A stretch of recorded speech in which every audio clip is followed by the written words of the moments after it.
Welcome to the NXT Podcast, your home for weekly NXT reviews and insight. The beautiful part of NXT is that when one dream ends, another dream begins. Find all of your NXT news, recaps, and analysis right here. So with that being said, we only have one question for you. Are you ready? We thought so. Let's get the show started right now.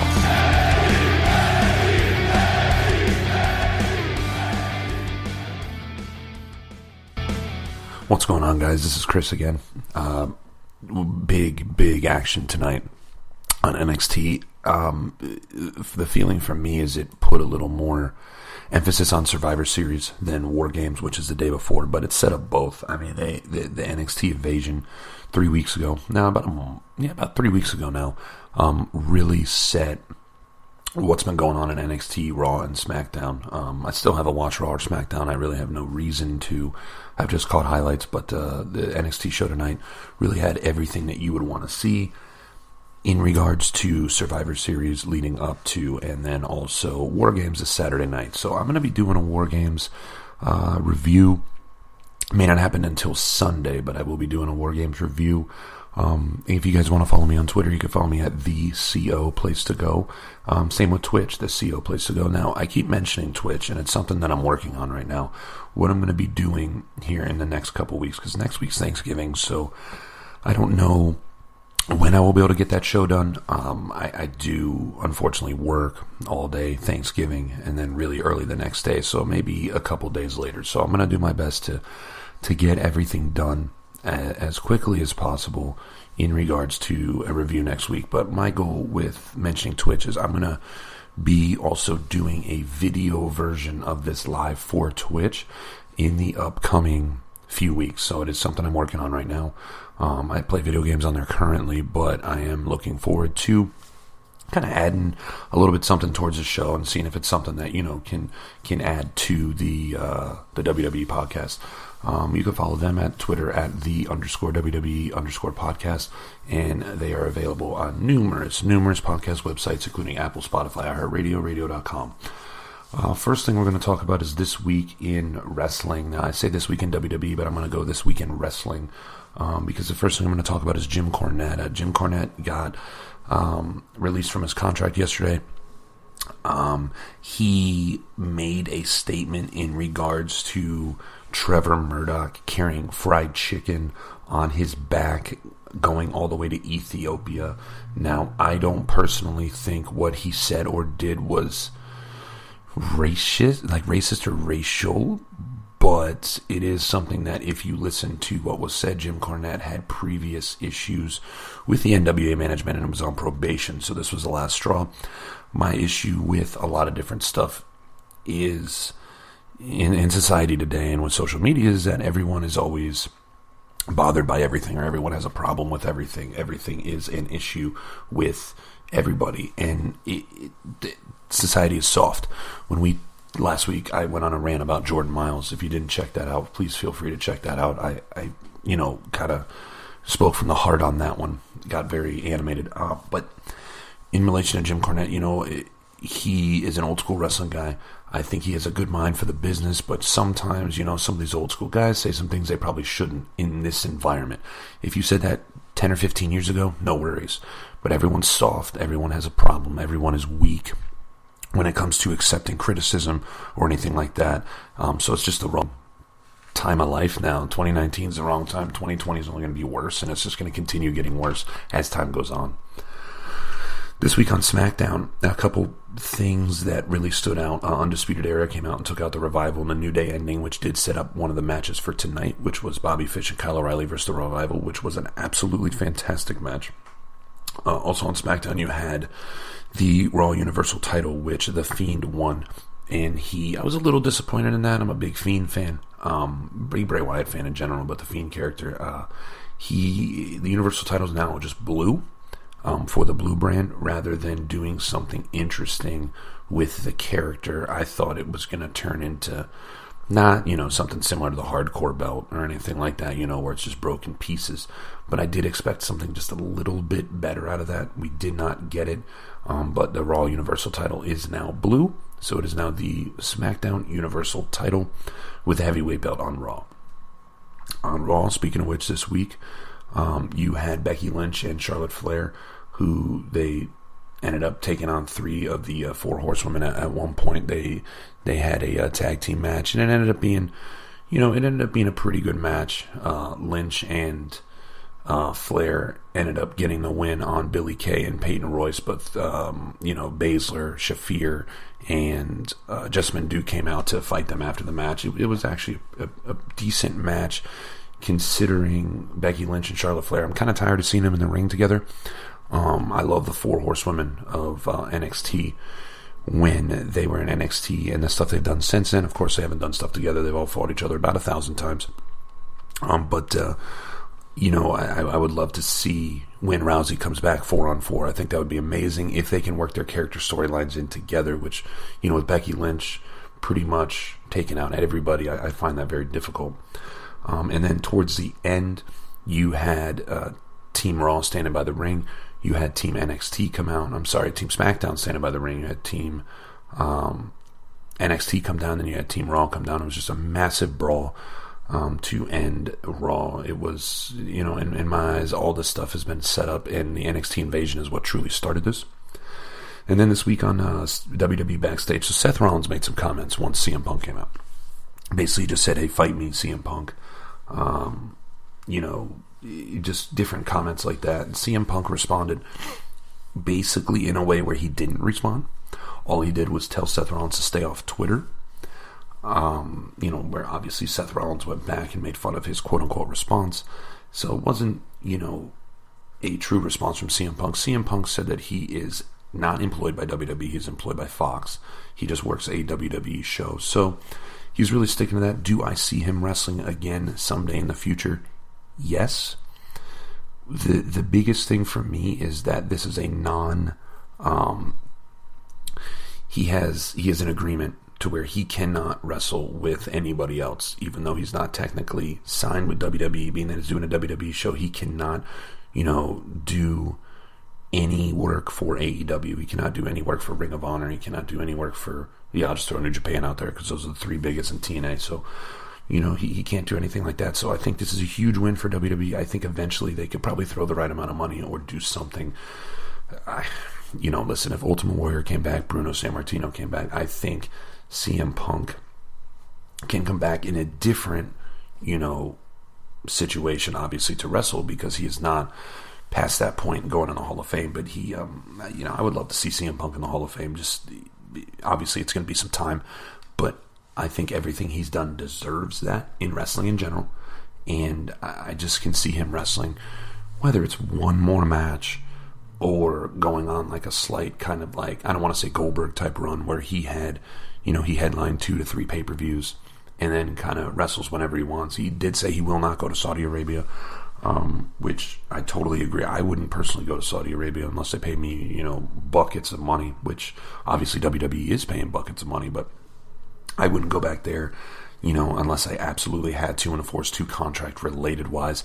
And clearly talent can get out of that, as you see Daniel Bryan, Kevin Owens, guys like that, who do not go over there. Next we'll get to our birthday. This is probably the weakest birthday we've done so far. Is Rudy Charles. He is the former senior referee of TNA. He is signed to the Raw brand. You do see him. He does not stand out. He is one of their senior referees.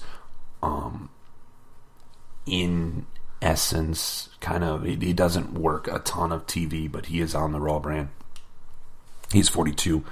Like I said, it was a very, very weak birthday day. Typically we have, a little bit more than that. Typically we have 2 to 3 people. Even if it's just one, it's usually a big time birthday. This week though, just Rudy Charles. I was kind of disappointed when I saw that, because I was looking forward to doing some research and talking about some people maybe in New Japan that I don't really know. But yeah, just Rudy Charles this week. All right, so let's get back into what the last week had in NXT. So match-wise, we had Angel Garza versus Lio Rush, which to me was a great match. And just with the setting up of the ending where Angel Garza had his foot on the ropes, under the ropes, grabbing the ropes. Ref didn't see it. The classic ref didn't see it. Was it a mess up? Maybe were they too close originally? I don't think so. I think it's going to set up the continuation of this feud. They had a lot of great back and forth between the two. A ton of close 2 counts. There was a time where I thought Lio Rush was, potentially injured, but he ended up coming back with the win. Last week we also saw Pete Dunne versus Killian Dane, which actually never happened. The only reason I'm mentioning this as a match was because Damian Priest came out right away to interfere. I think this is, last week I said I think this is going to set up a perfect chance for a triple threat at War Games, and we will talk about that later. And then finally was Io Shirai and Mia Yim. Io Shirai on Team Baszler, Mia Yim on Team Ripley. Team Baszler come out. Their final teammate, who was Kaylee Ray, who was the NXT Women's UK Champion, came out, took out Dakota Kai on the side of the ring, who is not on Team Ripley but is friends with Team Ripley. Took out Mia Yim, knocked her off of the ladder onto another one outside of the ring. Got a little blood going in that match. I loved it. Io Shirai with the win. Team Baszler has the advantage for War Games. And then also we had a pretty good promo from Finn Balor. He came out ripping NXT, saying this can't be the business he loves, and what he left, like, basically, is this all that's left of his NXT. He ripped, quote-unquote, Mr. NXT, Johnny Gargano, for being injured from 3 weeks before. Now, Johnny Gargano is legitimately injured. He does have a little bit of a neck injury. So they're taking it, slow with him. You look at guys like Tommaso Ciampa, other guys with neck injuries, Edge, Stone Cold, Pillman, guys like that who had neck injuries. You do want to take it seriously, especially for a guy who's, relatively young and has a lot of business left ahead of him, and who is such a huge part of the NXT brand. And as he's ripping then Matt Riddle for being soft as well, Matt Riddle came out, took it to Finn Balor, and then Balor retreated until later in the night when he ended up taking out Matt Riddle, which sets up a match at War Games with Finn Balor and Matt Riddle. So now we're going to move on to the new highlights for tonight, and this is going to be a little bit different. To me, I thought this entire show was great. In my opinion, everyone who is listening should watch this show. It is well worth watching. Hell of a setup for Survivor Series and for War Games on Saturday night. But this is definitely a show that everyone should watch, and so let's get to those highlights. As we're getting into these highlights, I just want to say that, trying to set this up for video, I'm concerned about, being able to do it more live or more while the shows are right over, rather than 2 to 3 hours after the shows are over. The positive is the live feed the show I do on Twitch will be more live, whereas the audio recording will get put up later on. So it's something that I mentioned at the beginning, and it's something I'm really interested in doing, and I just feel like it's going to bring a little more to these reviews and the thing that I am trying to accomplish by doing this. So the first match came out about Becky Lynch comes out and says that she's answering the call for people to come out, people to challenge, like bring it to NXT. That was basically the challenge that was set out there. So she came out there and came because people have come there to see her kick butt. Out comes Rhea Ripley. Now here's one thing I'll say, I've been really positive about Rhea Ripley. I love Becky Lynch. I think Becky Lynch is great. But when Rhea Ripley and Becky Lynch get in the ring, you see the size difference. I mean, Rhea Ripley is built very strong. She's what, 5'8", 5'9", something like that, probably like 140 pounds, 135, 140 pounds. She's strong.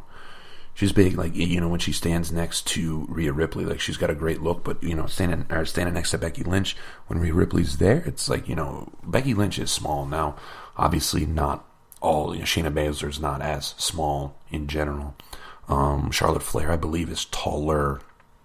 But size-wise, I mean, she is bigger than Bayley, bigger than Becky Lynch, bigger than Sasha Banks. Natalya, they are shaped differently. Natalya's probably stronger than Rhea Ripley. But, Rhea Ripley has a great look. This was obviously a non-title match. Ripley starts with a headlock. There was a lot of chance in this. I'm going to be 100% honest with you. The NXT crowd was fully behind Rhea Ripley. Obviously, Becky Lynch, people love her, but Rhea Ripley was completely the fan favorite in this one. The classic commercials that they have, Rhea Ripley started with some real basic moves, some basic wrestling moves, which is nice to see. Not only all spots, but we went to commercial when the classic split break. Ripley pretty much took it to Becky Lynch the entire time. I mean, Becky Lynch tried to make some comebacks to get out of the offense that Rhea Ripley had, but she kept dropping Becky Lynch. A couple nice 2 counts there. Ripley did something that Becky Lynch does quite often and talked a lot of trash to her. Finally, Becky Lynch gets on top for a little bit and hits her with a lot of nice little strikes. Rhea Ripley went and hit a really big DDT with fans going nuts. Like, this was probably the second biggest pop of the night. Obviously, when later some of the matches coming up, when Ricochet showed up, in general, the match between the Revival and the Undisputed Era, to me, like, if that was me in the crowd, that would have sent me over the top. That was by far the match of the night. But both girls are down. They get up right around the 7 or 8 count and start with some more strikes. I mean, Lynch hit a nice enziguri. So with the NXT, WWE chants that were going on in the crowd, again, NXT was higher. Eventually, Becky Lynch goes for the disarmer. Rhea avoided the disarmer and was going up for a power bomb, but Becky Lynch blocked it. A lot more back and forth. Ripley hit a gigantic superplex that I was actually very, very surprised about. It looked good. A little under-rotated at the beginning. I was a little concerned for Rhea Ripley being able to pull Becky Lynch over, but she did. As both women are down, you had Shayna Baszler, Marina Shafir, and Jessamine Duke all run down and attack Lynch and Ripley. And after the match, they were the ones standing tall. Becky Lynch and Rhea Ripley both standing in the ring, standing tall, which was a nice look. It was ended in a no contest. No decisive winner. I give this match only a 2 out of 5, only because there wasn't an ending. You kind of figured neither one of these people should be losing going into their respective pay-per-views and the ones that they are headlining. So I kind of looked at it like this was a win-win in a way for me. Neither girl got the loss. Next match was going to be Kona Reeves versus Matt Riddle. That match didn't even make it through the first entrance. The first entrance was going to be Kona Reeves as he's coming down to the ring. Ricochet attacked him from behind. As Ricochet is standing in the ring, huge pop from the crowd. And then you had Matt Riddle come down. Ricochet and Matt Riddle, great match to watch. I'm going to give it a 3 out of 5. I'm going to tell you now before I get into it. But there was a lot of back and forth in this match. I mean, Ricochet ran the ropes for a suicide dive literally at the beginning, just to start the match. Once Ricochet brought Riddle back in the ring, he went for the standing shooting star press. Riddle caught him in a submission. Riddle hit the big floater suplex for another pin. Now, I'm going to be 100% honest with you. It's Matt Riddle with the exploder suplexes that he does, with his strikes and everything like that. He is looking more and more like someone who should be contending for the NXT belt every week. We're going to be talking about a number one contenders match here, but it was Matt Riddle is somebody who should be in that mix. Ricochet hit a big net breaker, got a nice little 2 count. Matt Riddle started fighting back, connecting with some big strikes. He kept fighting off, hit a nice German suplex, which got a big chant going from the crowd. But that German suplex, he released Ricochet, and I feel like Matt Riddle's been facing guys who are a little bit heavier than him lately. And in that German suplex, you had Ricochet land almost on the top of his head.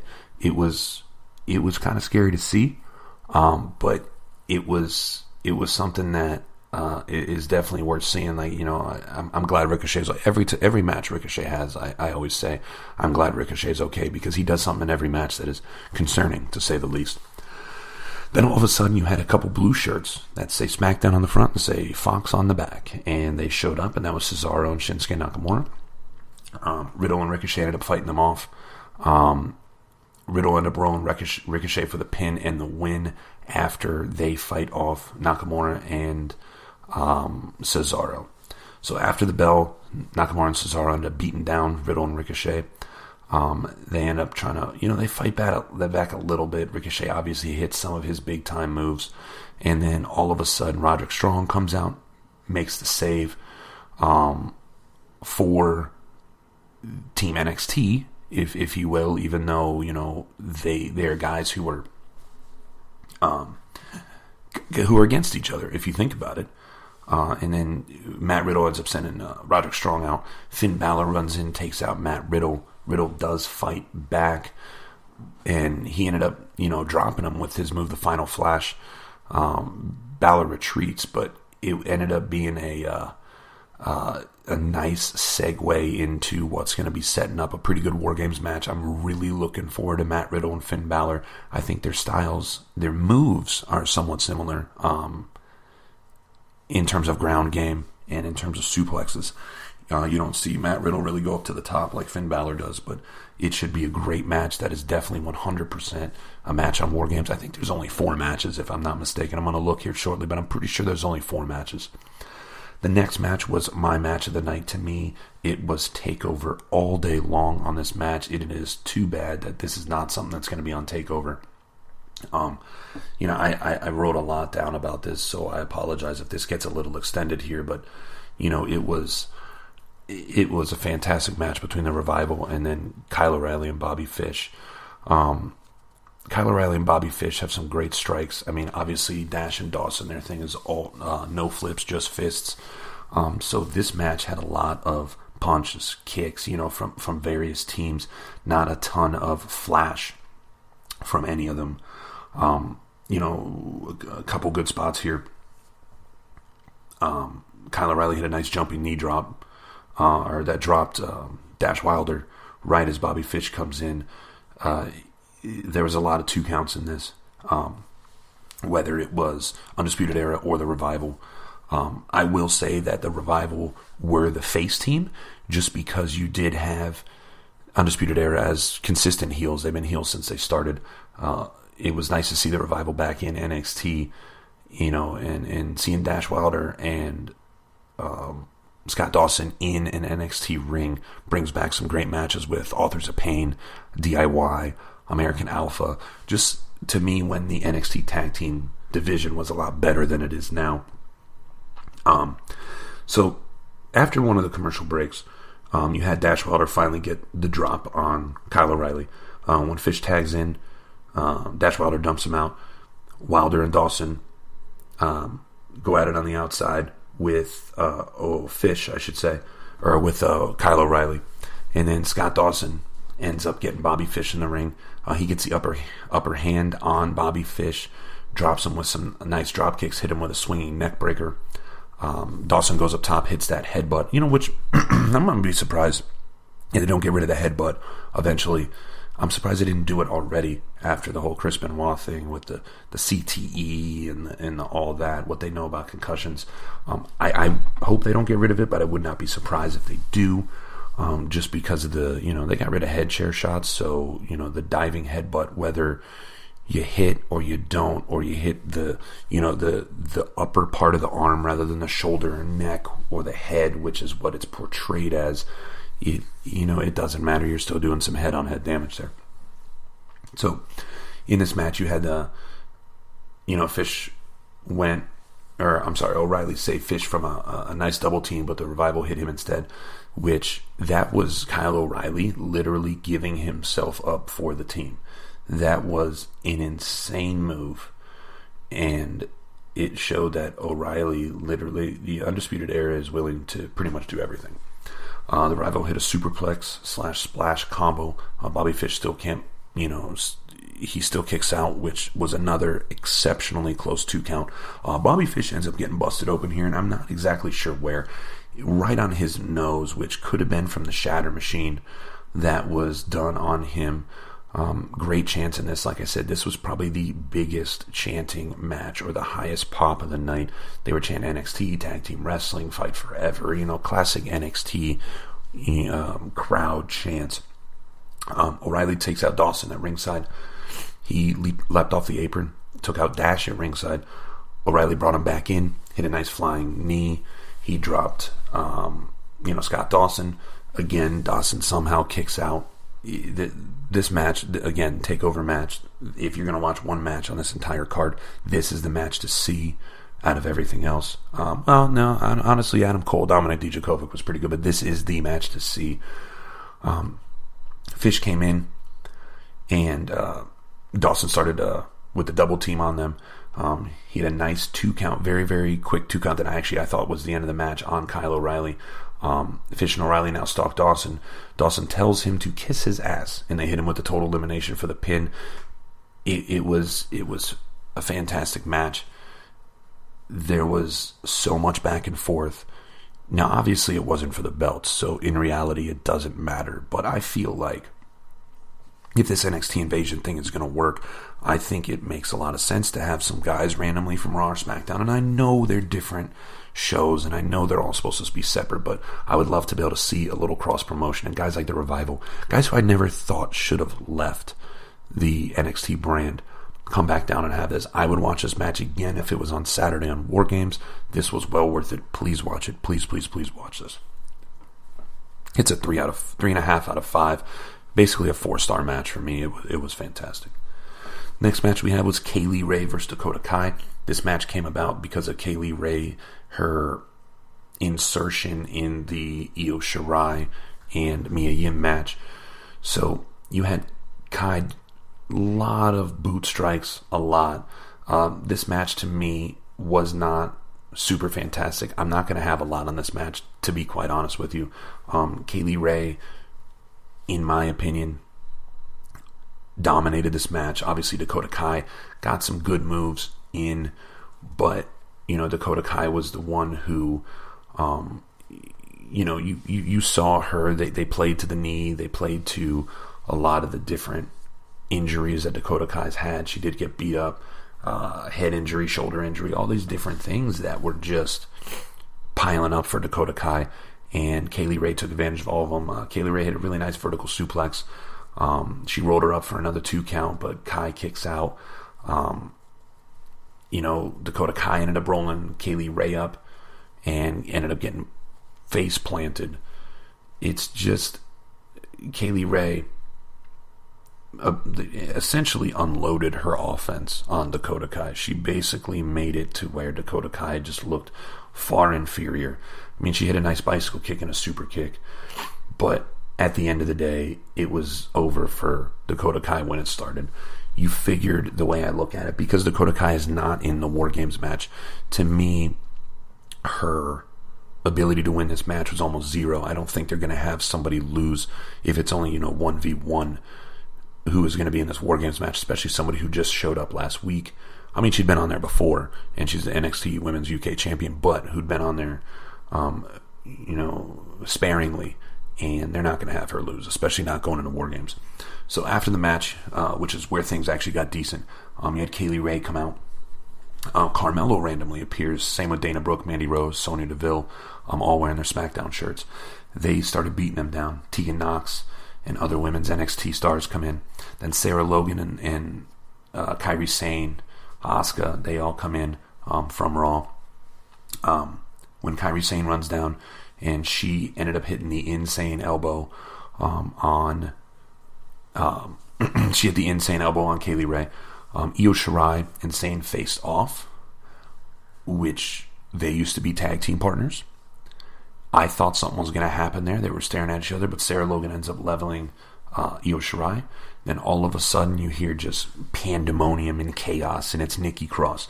She comes out and is just taking everybody out. Every single person she takes out with a trash can lid.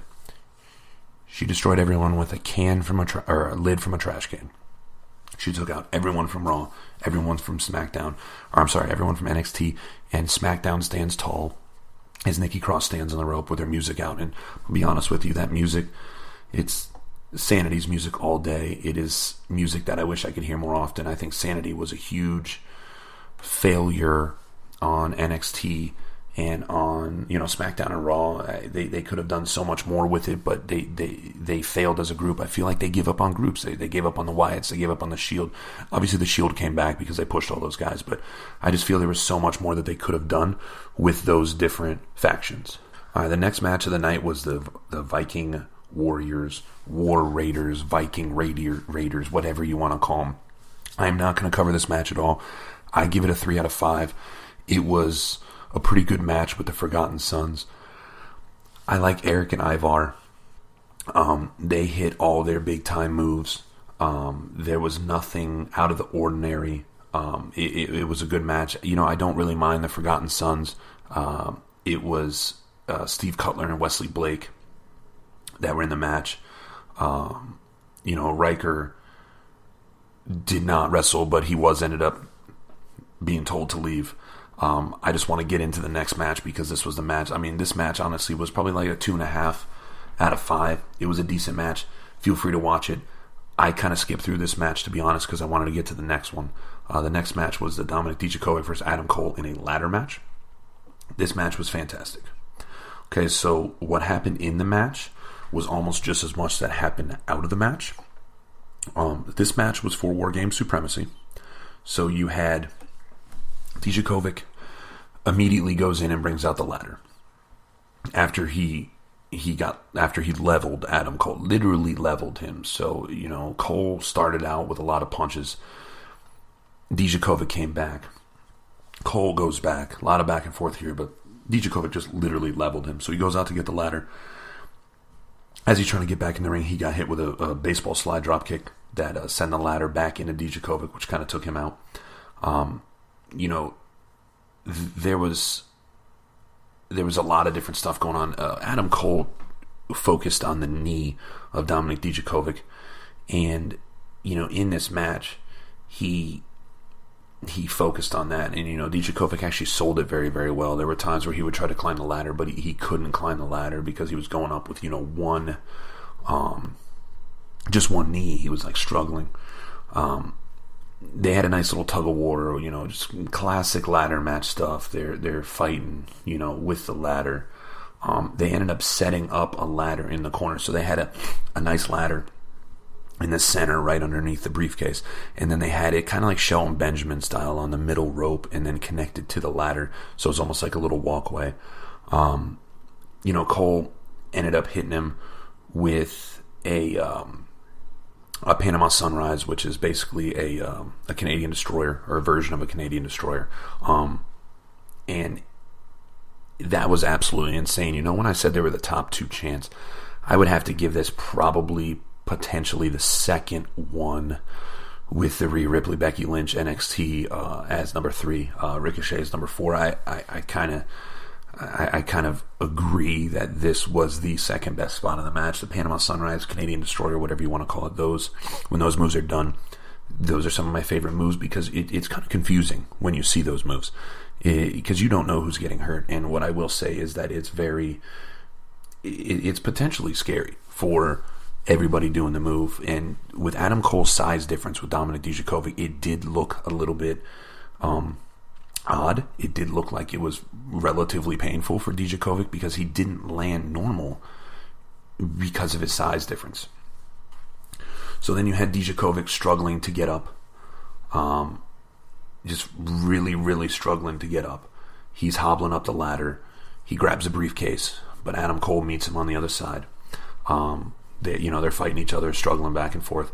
Cole hits Dijakovic in the head with the briefcase, which sends him crashing through the ladder bridge. Remember I was talking about the ladder that was built up between the ropes in there. He knocked him through that.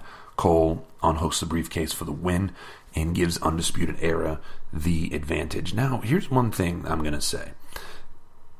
Team Tommaso Ciampa only has 3 guys on his team. It's him, it's Keith Lee, and it's Dominik Dijakovic. They do not have a 4th guy. Now, I did read on Twitter, I don't know who said it, I don't know if it was Triple H, if it was, who it was, but they did say that there is a big surprise for who it's going to be. And I would love to know who it's going to be. I'm trying to think if there's anyone returning. Could it be Gargano? But why, if it was, why would they take Gargano out of the storyline with Finn Balor? And if that's the case, does the Finn Balor Matt Riddle match, which is going to be earlier in the night on War Games, does Finn Balor come out and potentially cause an issue with Gargano? If it's him, we don't know. I'm looking forward to it. That's one reason I'm looking forward to War Games, just because with NXT, like, everything seems good. So I basically made a paragraph here. I'm going to read this paragraph, and this is what happened after this match. So after the match, Adam Cole stands on top of the ladder and celebrates with the briefcase. As he's celebrating, Roderick Strong, Bobby Fish, Kyle O'Reilly all come walking down the ramp. And then a group of SmackDown superstars, I think it was Bobby Roode, Ziggler, came in to block the Undisputed Era. Then you had Raw superstars that came from behind. Street Profits, Viking Raiders, Zack Ryder. I guess Kurt Hawkins was there. I don't really remember, but I know Zack Ryder was. And then a huge brawl broke out on the ramp. Now the fight stops, and the two main roster teams attack each other. Now, as I'm watching this, I'm seeing Dijakovic kind of recovering in the corner of the ring, and I just see a gigantic guy in the ring. And as they kind of pan over to that, it's Drew McIntyre. As Dijakovic gets up, he gets hit with a Claymore kick that, you know, my wife was even like, wow, how did that happen? Drew McIntyre flipped Dijakovic. I mean, obviously you got to sell, but that was fantastic. That, to me, was the move of the night, the Claymore kick after the match. Right after that, you got Drew McIntyre, you know, flexing towards the fans, camera side. And you have Keith Lee coming in the ring. Keith Lee is massive, and I can't speak, you know, more positives about Keith Lee, but he enters the ring. He lifted Drew up and hit him with a huge sit-down powerbomb that had Keith Lee, that had Drew McIntyre bounce. Like, he bounced and almost flipped after that sit-down powerbomb. Ivar from the Viking Raiders entered and stared Keith Lee down. Now, I was expecting a fight, and these are two massive dudes. Keith Lee is bigger overall, but they both stared at each other, looked outside. All the superstars are brawling outside. Ivar and Lee both ran the ropes together and leapt out, taking out everybody, whether it was Raw, SmackDown, NXT. Everyone got taken out from that. It was fantastic. NXT chants are going big. Adam Cole standing in the ring alone, looking out at everybody, kind of like, yeah, I'm not involved in that. And then Seth Rollins comes in, hits him with a huge super kick. Now, I was actually surprised because Seth Rollins, you know, for me, he's kind of wearing off on me. You know, some fans were chanting, burn it down. And then music comes in, and out comes Tommaso Ciampa. So then the fans chant, Daddy's home. Ciampa walks down. Ciampa comes down. He ends up taking out Adam Cole on the side of the ring, and then enters the ring. They have a nice little stare down, sizing each other up. Now the chant changes from burn it down to that's not cool. They end up starting a fight, and NXT went off the air. This match, I mean, I'm going to give it a 3.5 out of 5 because it was fantastic. The post-match sets up everything from War Games, because you had Ciampa taking out Adam Cole. You had the advantage there. You had the team sizing up, and then you have, you know, guys from Raw and SmackDown coming in, and it was great. I know this could be NXT trying to take out AEW on the ratings, but it was absolutely what it needed to be, and it is everything we wanted it to be. So what stood out tonight match-wise, you got Revival versus Undisputed Era. It was a takeover quality match. And like I said, I missed the Revival a lot. If I could watch this match every week, I would watch this match every week. It would never get old. And Matt Riddle versus Ricochet. I think Ricochet didn't have enough time in NXT, and especially with the brand split and extension and whatever you want to call it, I think he should still be in NXT. And this is a great match leading into War Games, even though both of these guys are on separate teams and separate things. They're not doing the same thing or anything together. It was a great match. And then, of course, the perfect ending to the go-home episode. The War Games advantage goes to Adam Cole, beating Dijakovic in a ladder match, and it ends with an absolute melee. Now, where do we go from here? Next week, I can't even tell you what could be happening next week. There's no matches posted. There's no nothing. War Games, Saturday night. Survivor Series on Sunday. That's going to determine everything. It's going to determine where we go. It's going to determine all that. Now, so I did say that I'm going to do a War Games review, which at that point I'll talk about some of the Survivor Series matches and the review from War Games. But let's go into what our War Games matches are. And then we will be speaking again on Saturday night, Sunday. So we got the women's War Game match. You got Team Baszler. It's Shayna Baszler, Bianca Belair, Kaylee Ray, and Io Shirai versus Team Ripley with Rhea Ripley, Tegan Nox, Candice LeRae, and Mia Yim. Then you have the Undisputed Era in the men's War Game match versus Tommaso Ciampa, Dominic Dijakovic, Keith Lee, and what I was saying was that random. Who is that random going to be? I wish I knew. I want to know bad. Third match, you're going to have Matt Riddle versus Finn Balor. Looking forward to that match. I think it's going to be Balor going over. I don't see him coming back to get an immediate loss. It doesn't hurt Matt Riddle by doing it. Do we have a Gargano sighting that night? Does he come in and interfere? Who knows? And then what I mentioned before about Killian Dane and Pete Dunne, they had a match and Damian Priest interfered. I mean, he killed everybody. I don't even want to call it interfered. He just took out everybody. This was called that they're going to have a triple threat match. The winner of this is going to face Adam Cole at Survivor Series. It is a number one contenders match. That match with Adam Cole at Survivor Series is for the NXT Championship. Now, my question, are any of these guys ready? And I know Pete Dunne has been the UK champion for NXT. Killian Dane, to me, is not in a position to be fighting for a championship. Damian Priest is... I think he has the charisma. I think he has the look. I think he has the veteran presence to be a champion. I just don't know if he's ready yet. I feel like guys like Matt Riddle, Keith Lee, those guys, Tommaso Ciampa, Finn Balor, those guys are the ones set up for the number one contender. So I feel like this match was push. I think that they have these three guys in because they have to. None of them are going to beat Adam Cole. I just don't see that being possible. So that is the fourth match. Those are your four matches. I don't think they add anything else. I think that is it. And it should be a great War Games. So guys, please feel free to reach out to me on Twitter at the CO Place to Go with any questions or comments. I would love to talk about them, whether it's online or here.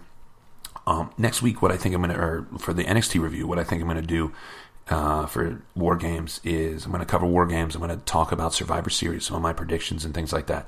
And I still have this stuff that I want to talk about guys who shouldn't have left NXT.